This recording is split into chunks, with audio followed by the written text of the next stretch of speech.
Selanjutnya para hamba Allah, kita memasuki kepada acara yang utama, yaitu tausiah yang akan disampaikan oleh Naibul Imam Al-Mudiri Ustaz Kepala. Kepadanya waktu kami persilakan.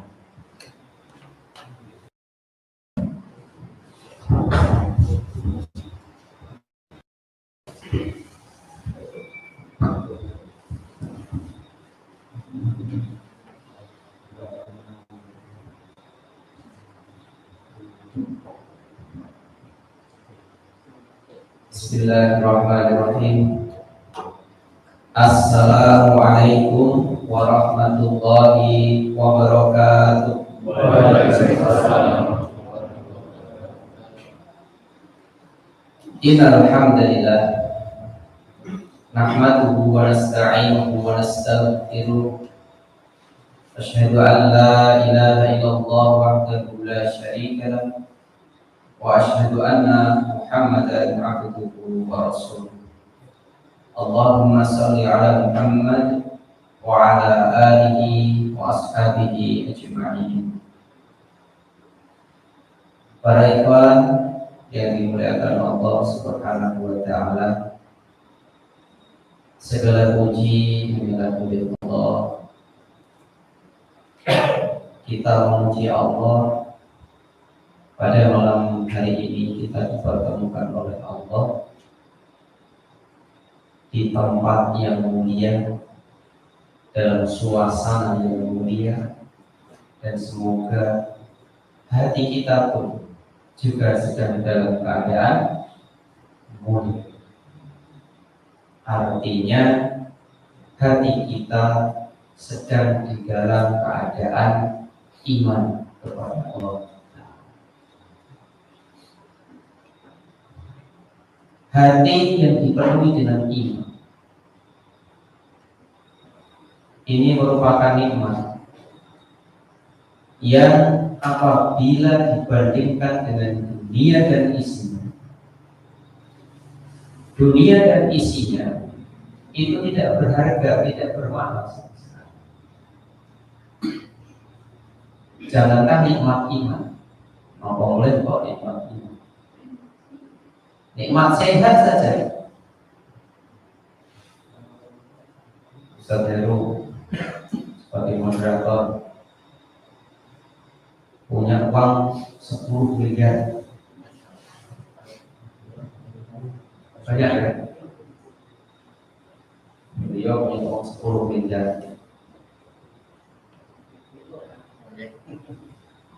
Terus tapi stok. Dibandingkan punya uang 10.000, badannya sehat. Pilih mana? Tidak ada pilihannya itu. Itu baru nikmat yang tidak bisa dilihat. Saya buatan sakit di sawah, yaitu nikmat. Apalagi nikmat iman. Nikmat yang tidak nampak, tapi pasti ada. Dan nikmat yang akan membawa seseorang kepada kebahagiaan yang maka kita bersyukur malam hari ini adalah taklim niaga yang pertama setelah pandemi COVID kita laksanakan dengan variasi, yakni tatap muka langsung, Pulau kali panjenengan, saya dengan para mustami yang ada di Masjid Ar-Rahman ini, juga dengan ikhwan-ikhwan yang sekarang berada di Riasah Iswakuimo. Jadi saat ini pun juga ikut mengikuti taklim yang kita laksanakan pada malam hari ini. Semoga kedepannya taklim-taklim ini bisa lebih baik, bisa lebih banyak yang hadir dan lebih banyak yang amin ya rabbal. Mungkin kami perlu informasi dari riasan kembar dari Masjid Al-Ihsan. Bagaimana mustamiknya? Apakah taklim pada malam hari ini bisa diikuti dengan lancar? Operator, semoga bisa diikuti dengan baik, mudah-mudahan. Insyaallah. Baik, para ikhwan yang dimuliakan Allah Subhanahu wa taala. Pada taklim malam hari ini sebuah tema yang disodorkan oleh Lajnah, judulnya luar biasa, merajut ukhuwah dengan dakwah. Saya ulangi, tema yang disodorkan kepada kami di taklim perdana ini adalah merajut ukhuwah dengan dakwah. Apa makna merajut? Apa makna merajut? Merajut itu berarti menganyam, menyambungkan barang yang sebelumnya dengan yang tercerai-berai. Pak Ivan, besok yang merajut, pernah lihat orang merajut? Ya. Kalau sekarang saat ini jarang, dulu saya kagungan keterampilan loh. Tapi dulu itu banyak. Saudara, kami dulu pun juga pernah belajar apa? Jadi merajut itu dengan ikut siji, bisa jadi taplak, bisa jadi baju, bisa jadi apa? Tas, bisa jadi macam-macam. Berarti mengumpulkan sesuatu yang awalnya tercerai-berai menjadi sesuatu yang bermanfaat. Itu namanya merajut. Jadi tidak sembarangan. Merajut ukhuwah berarti dandani ukhuwah, memperbaiki ukhuwah. Apa itu ukhuwah? Apa itu ukhuwah? Secara bahasa yang mudah, gampang ini, ukhuwah itu adalah persaudaraan, pasedirian. Itulah yang disebut dengan ukhuwah. Maka merajut ukhuwah berarti dandani paseduluran, memperbaiki persaudaraan, menguatkan persaudaraan, membaikkan persaudaraan dengan cara dakwah. Apa itu dakwah? Dakwah adalah istilah yang digunakan bagi orang yang menyeru orang lain untuk mengikuti kebaikan, yang lebih terkenal dengan dakwah kepada agama Allah Subhanahu wa ta'ala. Ini tema yang tidak sembarangan, judul yang luar. Baik, kami akan mengawali tema merajut ukhuwah dengan dakwah ini dengan satu dalil yang mewajibkan kita untuk menjaga atau memperbaiki ukhuwah. Para ikhwan bisa melihat di dalam surah Al-Anfal ayat yang ke-40. Para ikhwan bisa melihat surah Al-Anfal 40. Yang hadir di Masjid Ar-Rahman berapa yang membawa mushaf? Karena stop satu. Bisa angkat tangan. Yang bawah besar 1, 2. Cuma 2 ya. Dilihat Jawa Timur berapa yang bawah besar?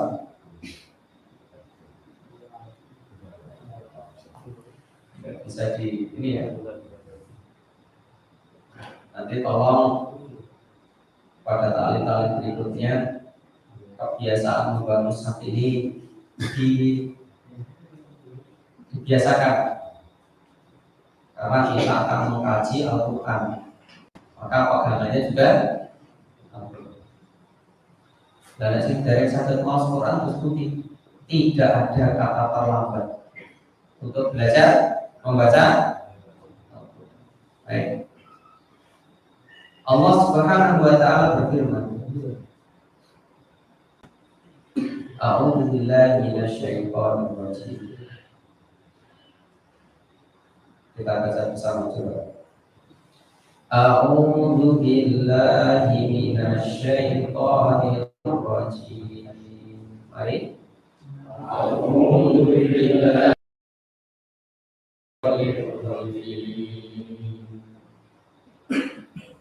wa ati'ullaha wa rasulahu wa la tanazahu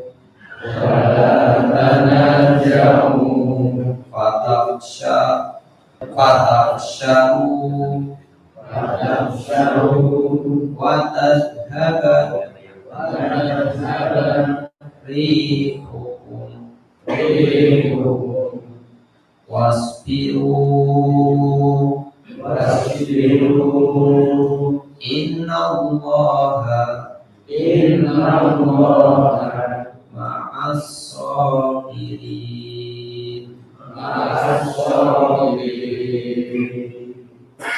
Saya baca untuk menyempurnakan.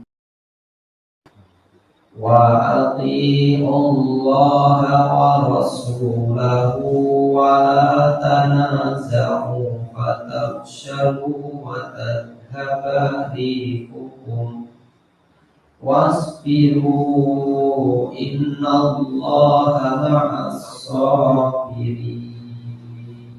Bersama. Wa ati'ullaha wa rasulahu wa la tanazahu fatabshalu wa tadhhaba rihukum wasbiru innallaha ma'as sabirin. Surah Al-Anfal ayat yang artinya wa ati'ullah, taatlah kepada Allah, wa rasulahu, dan kepada rasulnya, wala tanazahu. Apa artinya wala tanazahu? Dan janganlah saling berbantahan. Fatabshalu wa tadhhaba wa tadhhaba rihukum, yang menyebabkan kamu menjadi gentar dan hilang.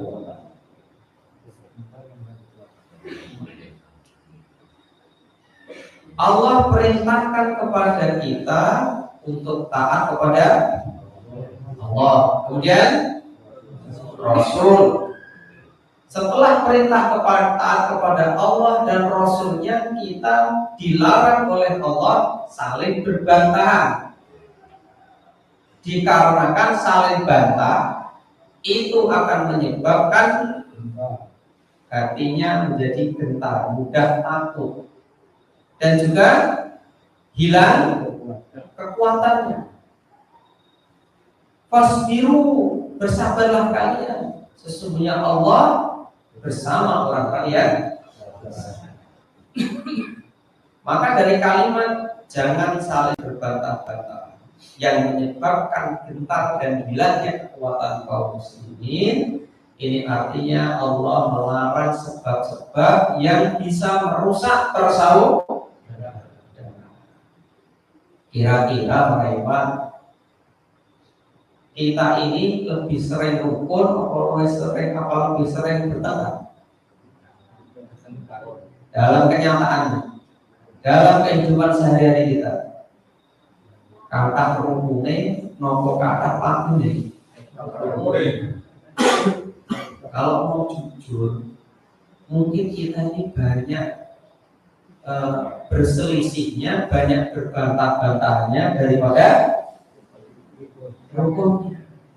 Kadang cuma perkara yang kecil, hal yang sepele menyebabkan kita saling bertengkar, hilang persaudaraan kita.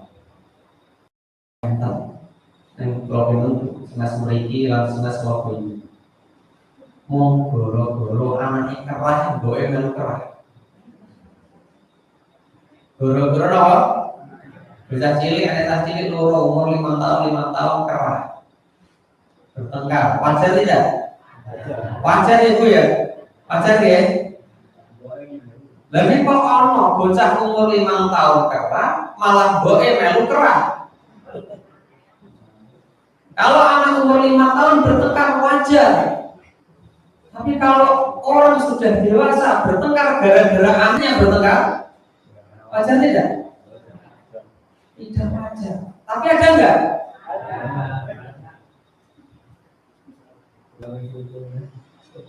Ini perintah Allah untuk menjauhi hal-hal yang bisa menyebabkan apa?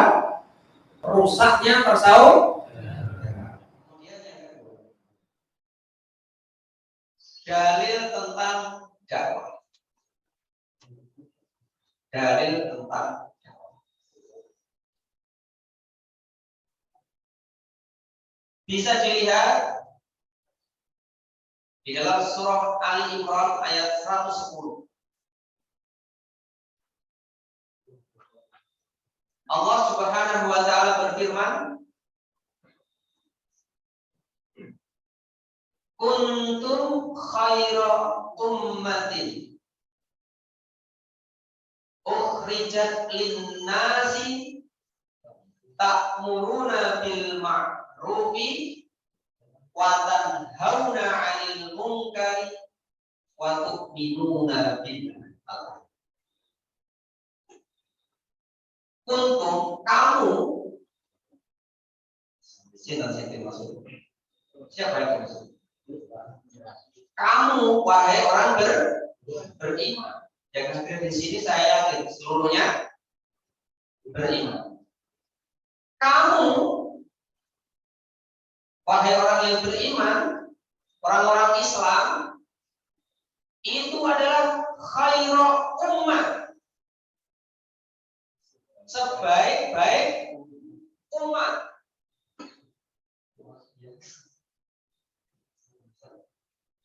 Orang beriman disebut oleh Allah sebagai sebaik-baik umat, sebaik-baik manusia. Maka kalau kita menganggap umat Islam ini orang yang paling baik, boleh tidak? Boleh tidak? Umat Islam, orang beriman itu orang yang paling baik di muka bumi, boleh tidak? Boleh. Oh, memang oleh Allah dikatakan sebagai khairu ummah, sebaik-baik umat. Untuk bisa menjadi sebaik-baik umat ini, dan bisa dari dalam manusia paling baik, itu harus menjalani ukhrijat linnas yang dikeluarkan di antara manusia.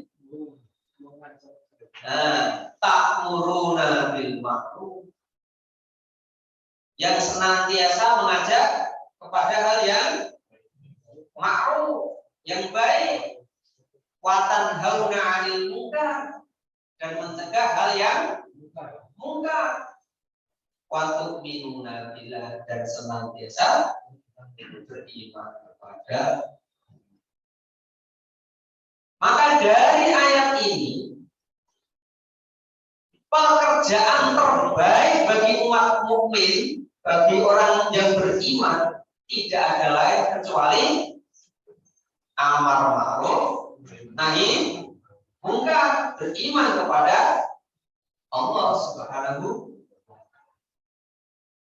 Sekarang coba mari kita hitung. Awal diri ini sesasi ya amar ma'ruf nahi munkar kan kita. Itu pekerjaan paling baik ya. Menurut versi Al-Quran. Dalam satu bulan berapa kali kita amar ma'ruf nahi munkar? Kan gitu. 1, 2, 3, 4. Para ikhwan yang dimuliakan Allah Subhanahu wa taala. Kegiatan aktivitas paling baik bagi seorang mukmin adalah amar ma'ruf nahi munkar. Dalam artian profesi terbaik bagi orang Islam, orang yang beriman, tidak ada lain kecuali mengajak manusia mengikuti agama Allah Subhanahu wa taala. Rasulullah Shallallahu Alaihi Wasallam selama kurang lebih 23 tahun, apa pekerjaan beliau, apa aktivitas beliau yang paling banyak? Mengajak manusia, mengikuti jalannya agama Allah Subhanahu wa taala. Maka bisa dikatakan dakwah ini adalah jiwa seorang mukmin yang nganti orang wong sing iman di dalam hatinya tidak ada keinginan untuk mengajak orang lain mengikuti agama Allah. Mohon maaf, ini artinya imannya sedang apa Pak Iwan? Sedang sakit. Karena tidak ada rasa ingin supaya orang itu mengikuti agama. Kata mau kan. Satu tidak kalau dengan sambil akan masjid sampai tidak sholat berjamaah. Ada nggak keinginan wonten dan hati kalau dengan sambil ini mengajak orang yang belum ke masjid untuk berangkat? Ada nggak? Mungkin sebagian ada dalam hati ini berwanton Pak. Kasih ngejak kok mulai dilonting. Diarani wong alim. Ada sebagian yang pengen mengajak tapi belum sempat. Mungkin ada sebagian yang sama sekali tidak terpikir. Maka penting maka orang lain silakan urusannya sendiri. Dan perlu diketahui para hamba Allah yang berhubung, kewajiban dakwah ini bukan cuma kewajibannya para ustaz, bukan namun kewajibannya orang-orang yang pandai membaca Al-Quran. Dakwah ini adalah kewajiban setiap mukmin, setiap orang yang beriman. Tentu pun dakwahnya sesuai dengan kemampuan. Sebagai contoh,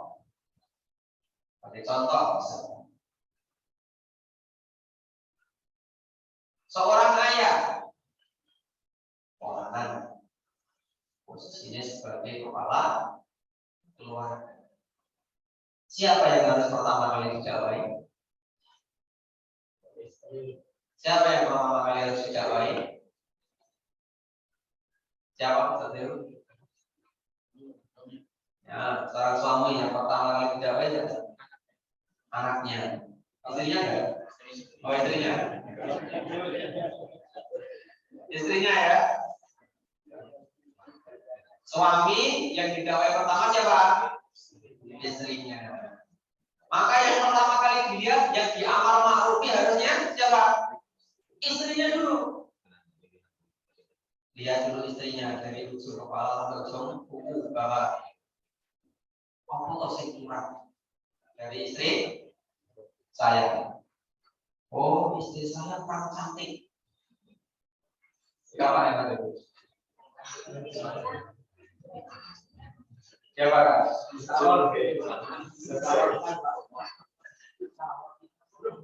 Itu kalau urusan dunia. Dalam urusan agama dilihat dari ujung rambut sampai ujung kaki. Ternyata istri saya ini pakai jilbabnya belum sempurna. Bagaimana ini supaya istri saya jilbabnya sempurna? Belikan jilbab. Jangan toko beli jilbab yang banyak. Terus kemudian atas sudah jilbab sudah dibelikan. Terus ditugasnya.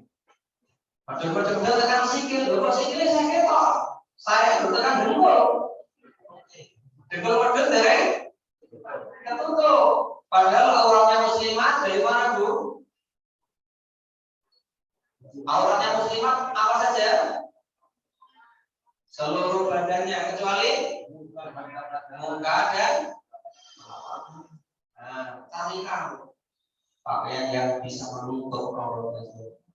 Ini dakwahnya seorang suami kepada siapa? Istri. Setelah istri sudah didakwahi, diajak taat kepada Allah dan Rasulnya, punya anak. Begitu. Soal bagaimana bagaimana? Dan begitu sudah tidak. Baru ke anak. Dilihat anaknya, anak saya ini sudah umur 7 tahun, berarti sudah mulai harus didakwahi. Didakwahi apa? Didakwahi apa? Sholat. Umur 7 tahun sudah harus mulai diajari sholat. Umur 10 tahun sholatnya belum beres, dibawakan apa? Pukul, paksa supaya tertib menjalankan sholat. Maka dakwah menjadi bagian dari setiap orang yang beriman. Maka setelah malam ini harus pertama dalam kehidupan kita semua. Saya akan berdakwah dengan siapapun, terutama orang-orang yang paling dekat dengan itu tentang wajibnya berdakwah bagi setiap muslim atau setiap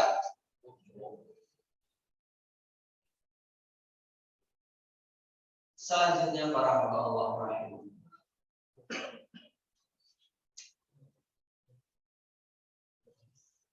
Yang kita bicarakan tadi, yang dibahas tadi adalah dakwah, sehubungannya dengan dakwah masing-masing kepada orang-orang terdekat dalam skala kecil. Nah, dakwah di dalam skala besar, yakni dakwah mengajak manusia untuk mengikuti agama Islam.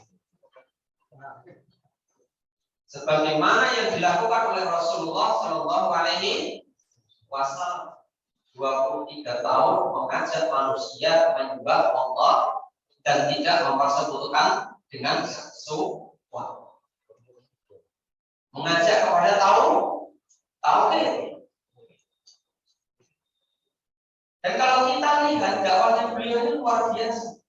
Beliau menggunakan banyak cara untuk mendakwai manusia. Mulai dari beliau itu dakwah langsung, man to man, orang per orang. Beliau setelah menerima wahyu dari Allah Subhanahu wa taala, beliau mendatangi istri dan anak beliau, diajak masuk Islam. Beliau mendatangi para sahabatnya, Abu Bakar As-Siddiq, Utsman bin Affan, dan sahabat-sahabat yang lain, didatangi satu persatu, diajak masuk Islam. Sampai akhirnya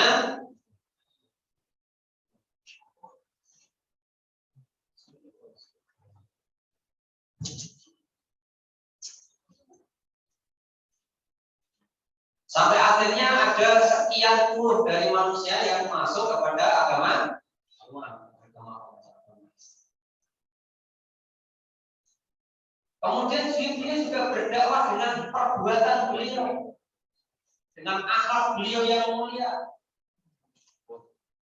Dan beliau pun juga pernah berdakwah dengan cara mengirim utusan. Jadi setelah beliau punya beberapa sahabat sudah paham tentang Islam, diutus oleh beliau untuk berdakwah ke negeri-negeri di sekitar Makkah. Dan di akhirnya, di puncak perjuangan beliau pun juga pernah mengajak manusia ke dalam agama Allah ini dengan cara menunjukkan kekuatan kaum muslim. Coba sekarang mari kita renungkan satu persatu. Dari yang pertama, dakwah fardiyah, dakwah secara langsung. Beliau mengajak manusia, mengenalkan ke manusia kepada Islam.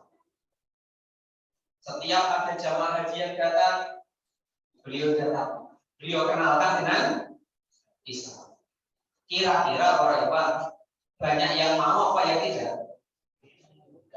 Banyak yang mau apa yang tidak? Prosesnya banyak yang tidak. Dan itulah memang dakwah, mengajak kepada kebaikan. Jadi mungkin kalau kita ini sudah mengajak 1000 orang, belum tentu 1000 orang mau mengikuti. Nah, pertanyaan kita sekarang, kita sudah mengajak berapa ribu? Kita sudah pernah mengajak manusia ke dalam agama Allah ini berapa orang? Dan saya mungkin 10. Dan si jiwa dari mana? Kira-kira ada yang mau itu enggak?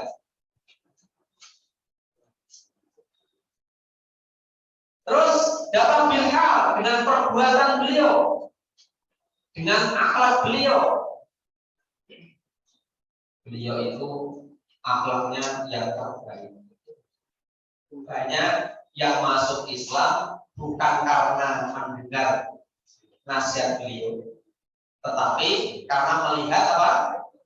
Akhlak perbuatan beliau. Aku percaya pada kamu kok bilang percaya. Kenapa kamu percaya? Karena Muhammad itu nggak pernah bohong. Masuk Islamnya yakin bahwa saya Nabi Muhammad itu tidak berdusta karena beliau nggak pernah apa?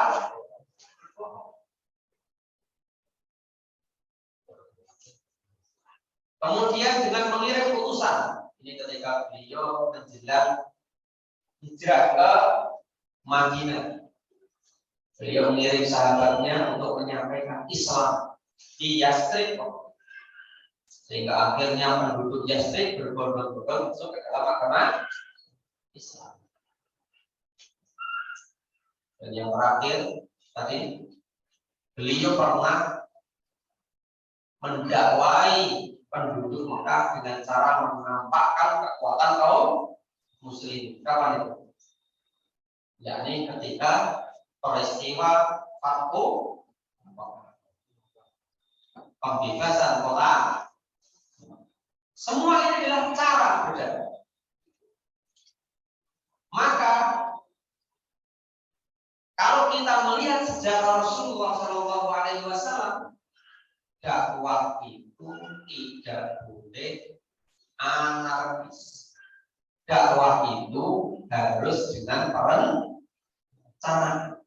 Dakwah itu harus hendaknya dilakukan dengan cara berjamaah. Tidak bisa atau tidak kurang sempurna apabila dakwah ini dilaksanakan tanpa berjamaah. Ali bin Abi Thalib mengatakan, kebatilan yang rapi, yang terencana, yang terstruktur itu bisa mengalahkan kebaikan yang tidak direncanakan, yang tidak tidak teratur.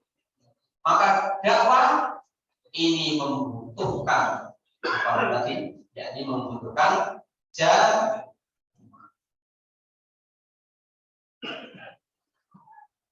Apa keuntungannya kalau kita ini berdakwah secara berjamaah? Apa keuntungannya? Awal itu iso baik sakit mau dakwah sendiri-sendiri, pergi ke suatu tempat, mengajak orang sholat, mengajak orang masuk bisa. Tetapi tentunya hasilnya tidak seperti kalau kita laksanakan dengan berjamaah. Setidak-tidaknya itu ada 3 keuntungan, 3 manfaat, 3 urgensi kalau dakwah ini dilakukan dengan cara berjamaah. Yang pertama, lebih terarah. Apa yang pertama Pak? Dakwah dengan berjamaah itu lebih apa maksudnya terarah? Dakwah jelas, yang disampaikan juga jelas, tujuannya juga jelas. Kenapa bisa begitu? Karena dakwah dengan berjamaah ini ada yang memimpin, ada yang mengatur, ada yang memandu. Beda dengan dakwah yang tidak ada amirnya, tidak ada pemimpinnya, tidak ada pemandu. Apa bedanya? Jalannya tentara dengan jalannya petani. Foto-foto 10 tentara mampu wong 10, kalau petani mampu wong 10. Apa bedanya? Nah, siji go bedil, siji go terus tentaranya nganggo seragam, petani ini nah tidak. Apa lagi? Nah, tentara jalannya bisa teratur, bisa tertib, tangan bareng kabeh, kiwa bareng kiwa kabeh. Petani siji maju, siji mundur, siji miring. Kenapa bisa begitu? Apa tidak bisa petani ini jalannya ya sikil tangan bareng, tangan kiwa. Apa tidak bisa? Bisa, tapi tidak terpimpin, tidak terbiasa di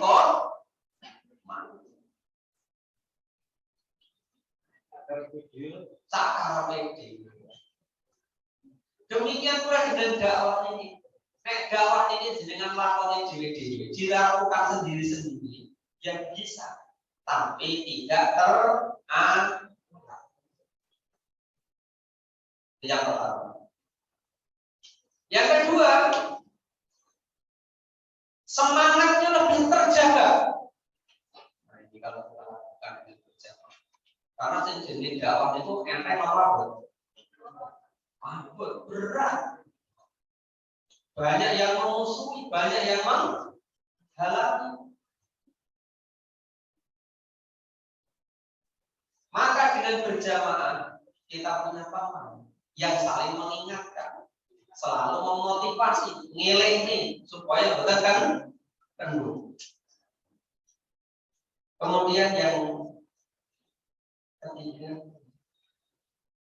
dakwah yang dilakukan dengan berjamaah ini lebih tepat sasaran.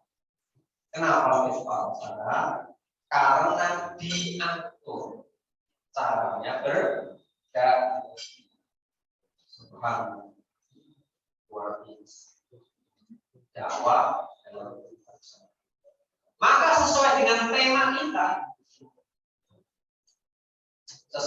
tema kita, merajut ukhuwah dengan dakwah. Maka kalau kita setiap ikhwan di dalam jiwanya mulai malam ini berniat sungguh-sungguh untuk menyampaikan, untuk mengajak manusia baik orang yang paling dekat dari kita maupun orang yang jauh dari kita untuk melaksanakan agama Allah dengan kafah, dengan sempurna, maka mau tidak mau supaya dakwah tadi bisa terarah, bisa dijaga semangatnya, bisa tepat sasaran, mau tidak mau kita harus menguatkan rasa persaudaraan supaya dakwah ini dimenangkan oleh Allah Subhanahu.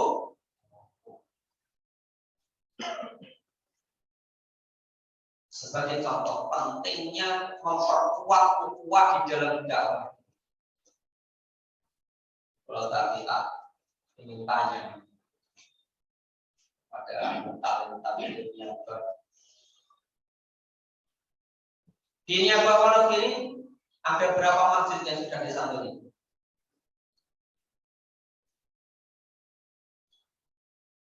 Ada berapa masjid yang sudah disantuni? 10 ada? Lebih 20? Lebih 30?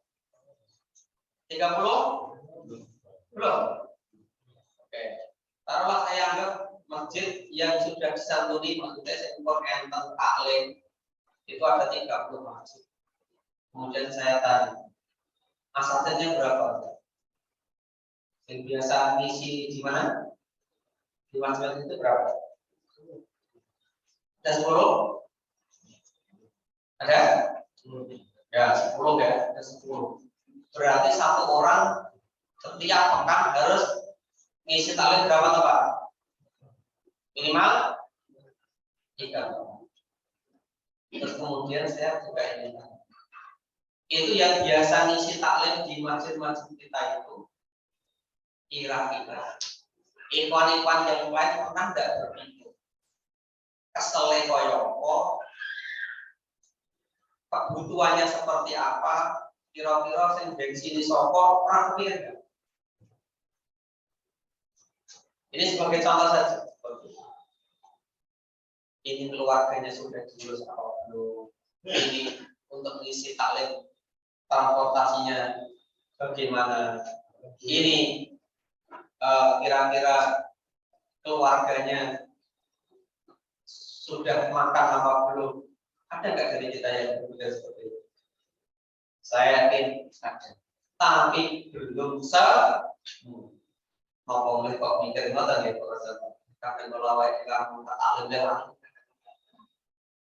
kadang-kadang kita tinggal taklim saja Pak, merasa maka mau tidak mau kalau kita ingin dakwah kita, apalagi kita sudah berada dalam al-jamaah ini, ingin dakwah kita ini diridhai oleh Allah, berhasil diikuti oleh manusia, salah satu caranya adalah dengan cara kita ini saya berangkat nih ukhuwah, merapatkan persaudaraan kita, persaudaraan antara sesama ikhwan. Maka nanti para ikhwan yang dimuliakan Allah, setelah ini harapan kami taklim ini semakin banyak dihadir. Betul, pandemi sudah mulai turun.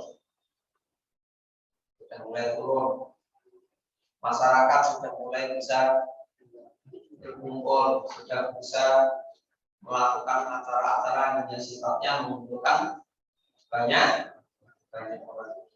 Maka taklim, mari kita tingkatkan lagi semangatnya. Mumpung dari Gusti Allah, mumpung oleh Allah Subhanahu wa taala kita masih diberi kesempatan. Nanti alhamdulillah menjadi kalau sampai Allah mengabulkan keinginan kita untuk tidak berangkat taklim, kita banyak cara bagi Allah untuk membuat kita tidak bisa berangkat. Memang sekarang bisa ngaji itu lewat YouTube bisa, lewat radio bisa. Tetapi pahala yang diperoleh oleh orang yang menghadiri majelis taklim secara langsung tentunya tidak bisa ditandingi dengan taklim melalui media.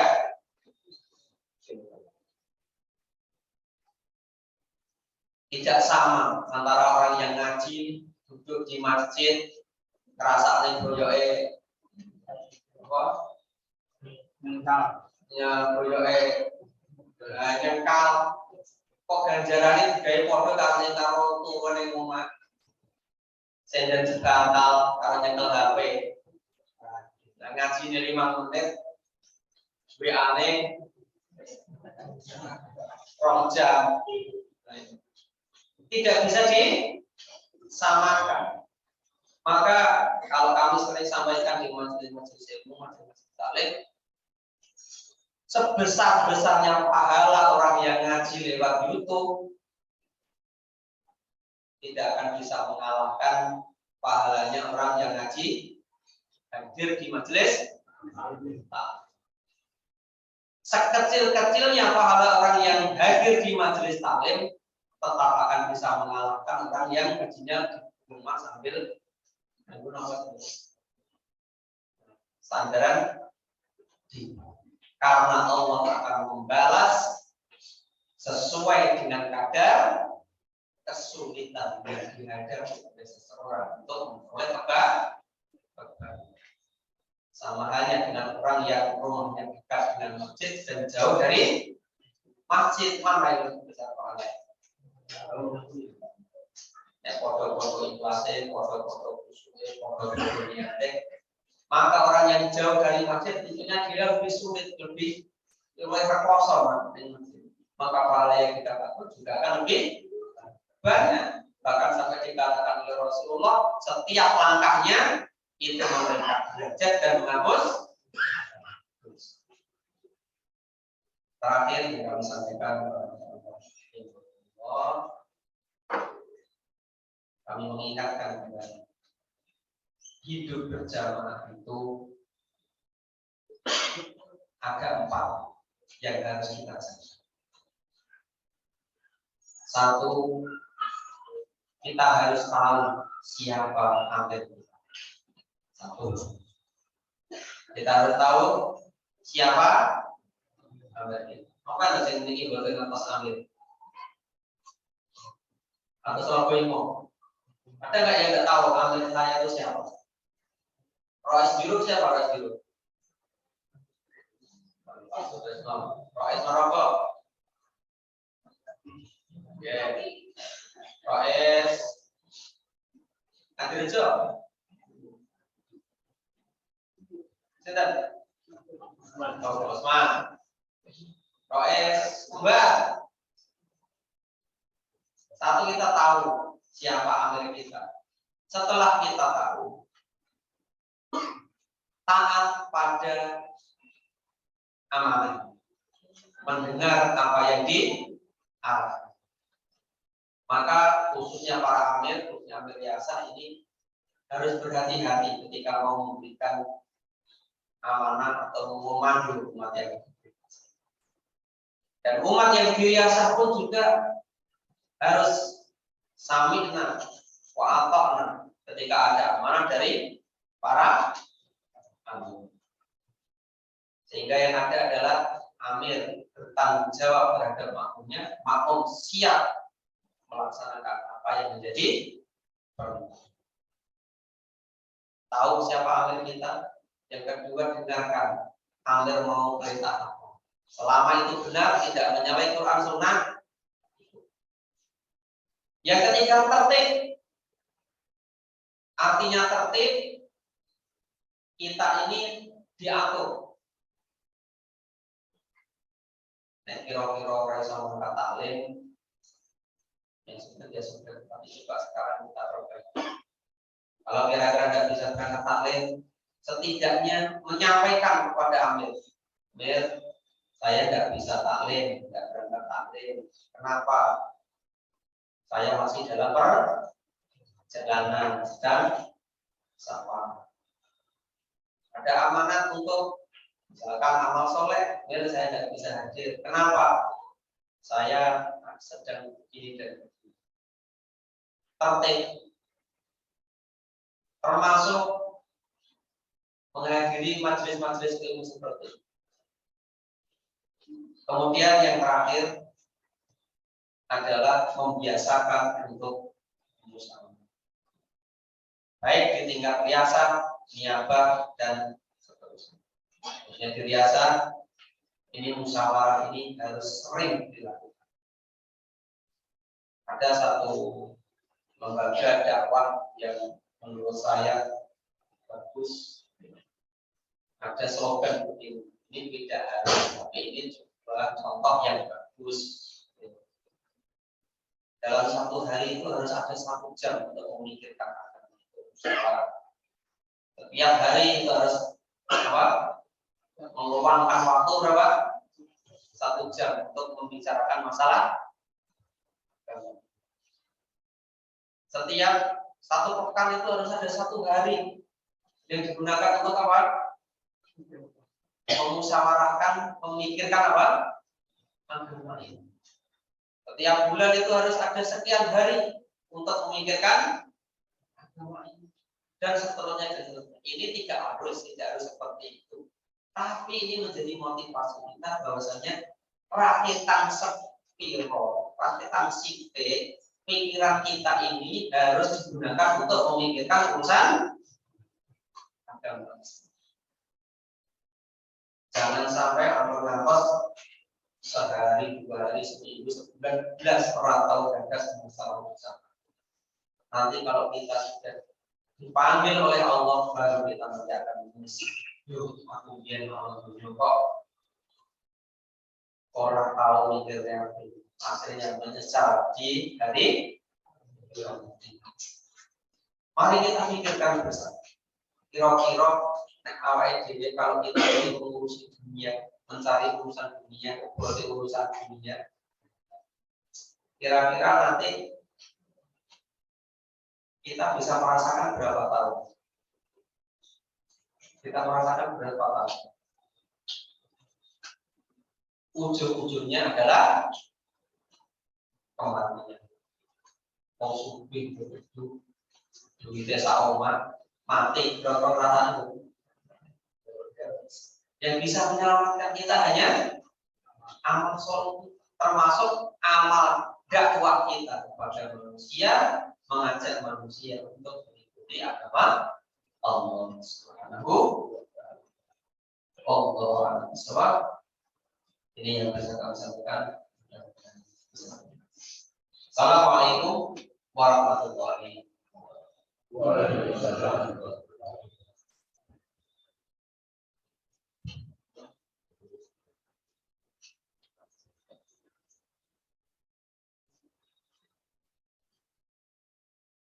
Baik, sejak awal pada atas nasihat yang telah diberikan. Nah, intinya bahwa kita ada kewajiban untuk berdakwah. Kemudian juga kita harus tertib di dalam mengamalkan berjamaah. Baik, hamba Allah, selanjutnya yang terakhir yaitu doa yang akan dipimpin oleh poin 5. Padanya kami bersiap.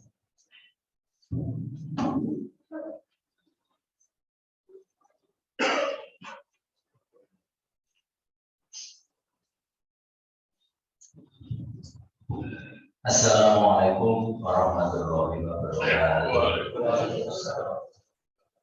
Para imam, baik yang mengikuti secara offline kita buka, maupun para imam yang mengikuti secara virtual daring di mana saja yang kami cintai.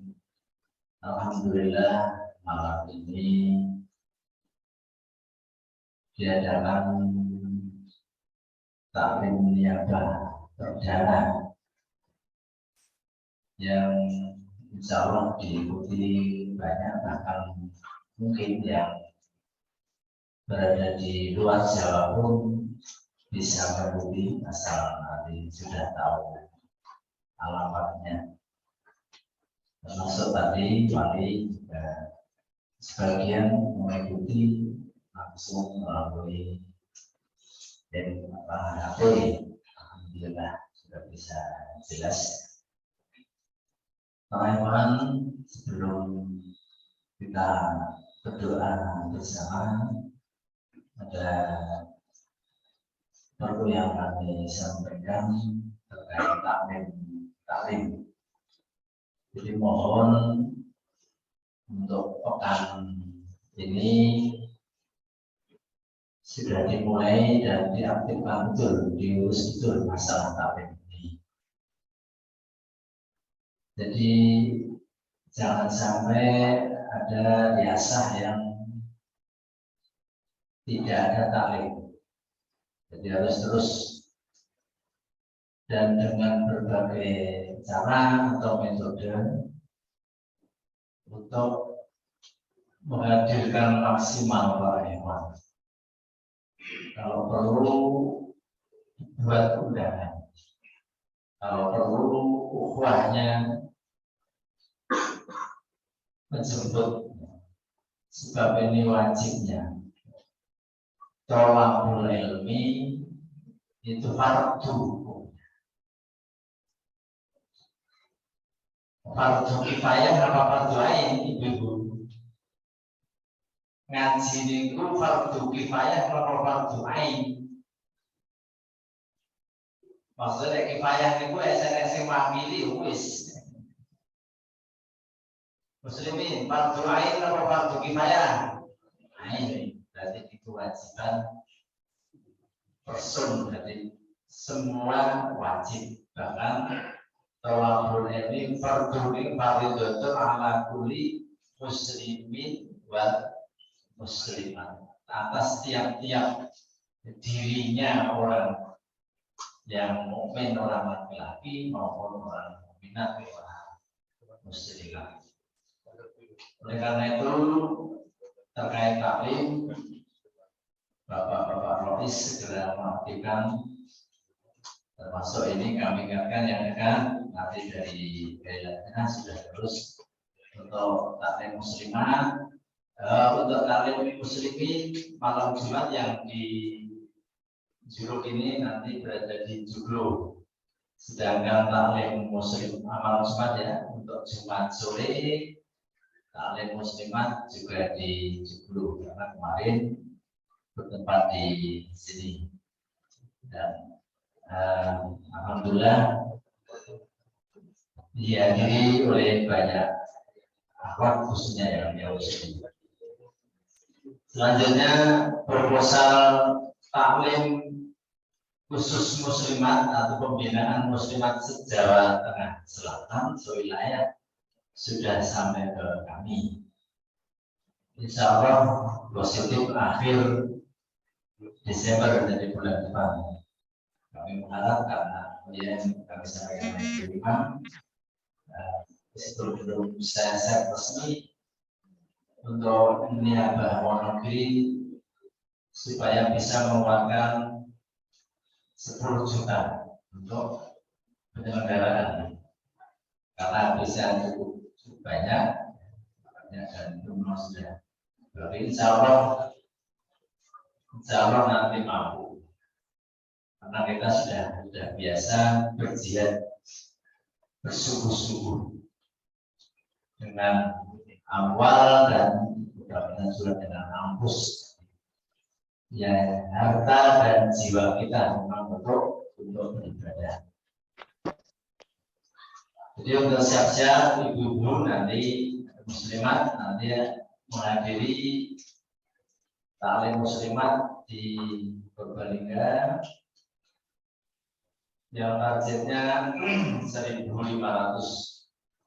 orang, berarti nanti tidak dibatasi. Nah, dari sini nanti misalnya ada 2 bis penuh ya, 2 bis.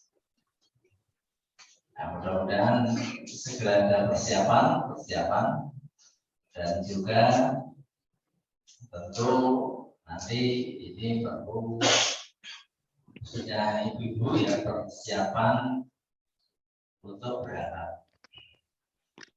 berangkat menuju majelis taklim itu nilainya seperti atau sama dengan jihad fi sabilillah.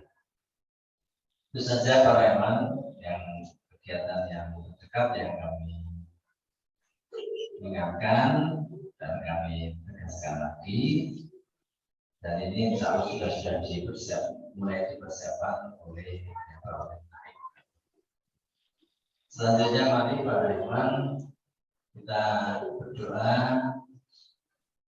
ya untuk kejayaan Islam dan Muslimin, khususnya tegaknya khilafah alamin dan seluruh di muka bumi. Kekhalifahan ini wajib dan pasti tegak karena ini adalah sunatullah, fitrahnya Allah, dan sudah dinubuatkan oleh Rasulullah SAW tentang apa yang akan terjadi pada akhir zaman sebelum dunia ini kiamat. Di antaranya tegaknya kekhalifahan di muka bumi. Kita bersyukur meskipun doib kita telah bisa mengamalkannya, dan mari terus bagaimana tadi juga kewajiban dakwah itu juga merupakan bagian dari diri kita untuk berlingkuhan.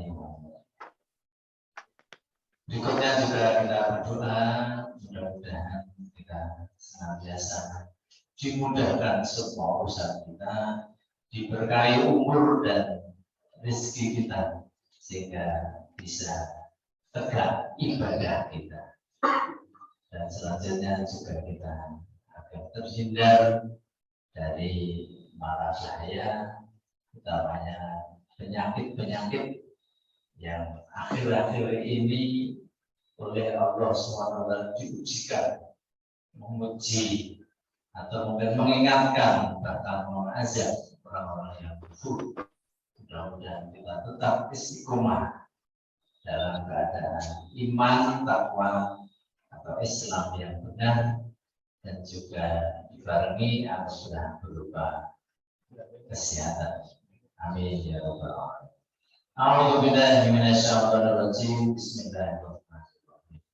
Alhamdulillahirabbil alamin. Hamdan syakirin hamdan yuwaffi ni'amahu wa yukafi. Ya rabbana lakal hamdu kama yanbaghi li jalali wajhika wa sultan. Allahumma shalli wa sallim ala Muhammad wa hamna ma'ahu birahmatika ya arhamar rahimin. Allahumma munzilal kitab wa munzil sahab bahazibal asad izimhum mansurna alaihim. Allahumma munzilal kitab sa'in hisab izimil asad. Allahumma zibhum wa zazibhum. Allahumma anta abduna wa nasibna Allahumma anta rabbuna wa rabbuhum wa qulubuhum wa qulubuna biyadik wa innama yaquluna ya malika yawmiddin iyyaka na'budu wa iyyaka nasta'in la ilaha illallah al-azimul halim la ilaha illallahul arsyil azim la ilaha illallah as-samadu wa rabbul arsyil karim la ilaha illa anta ajza'u Hasbunallah wa ni'mal wakil, ni'mal maula wa ni'mal nasir, la haula wa la quwwata illa billah. Inna sanna billah wa tawakkalna 'ala Allah wa santana kullana sabain bil hadin wa yu'minu abada. Wa tafata'na su'a bila haula wa la quwwata illa billahil aliyyil azim ya Rabbal Islam. Ya man isa'u wa ul isam ya man dunya wal akhirah ya hayyu ya qayyum ya dzal jalali wal ikram ya man la yujizu syai'a wa yata'addaru unsuna ala da'ina haula wa quwwata Keempat, wassalamualaikum warahmatullahi Jamaatul muslimin di jamaatul muslimin bismillah hayatan dan thayyibah warzuqna quwwatan wa ibatan ala kulli batin wa dzalimin wa fasikin nasirun wa amin ya rabbal alamin. Allahumma ansur man nasara din wa man qadara muslimin wa ahlikil kafarata wal musyrikin. Allahumma ansurna alaihi. Allahumma qsim anil wala wal wabal zalzal wal miyana wa azal min rahmatan am baladina hadha wasra min buldanin mu'minin Allah innaka ala kulli syai'in qadir wa bil ijabati jadir. Allahumma inna na'udzubika min narihil ahmar wa damil aswad wa daril akbar.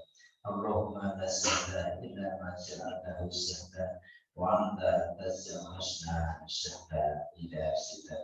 Rabbana amanna bima anzalta wa tabi'a rasul faktubna ma'as syahidin. Allahumma inna nas'aluka husnal khatimah wa a'udzu bika min su'il khatimah. Rabbana atina fid dunya hasanah wa fil akhirati hasanah wa qina adzabannar. Alhamdulillah.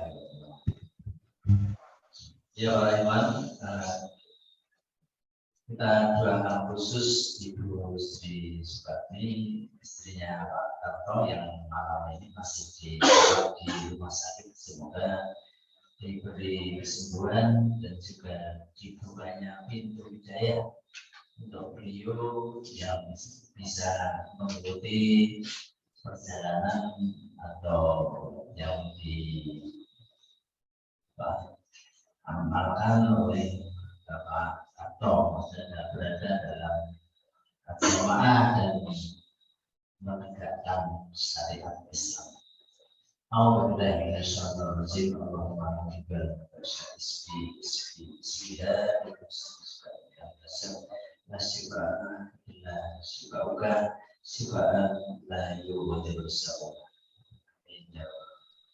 Assalamualaikum warahmatullahi wabarakatuh.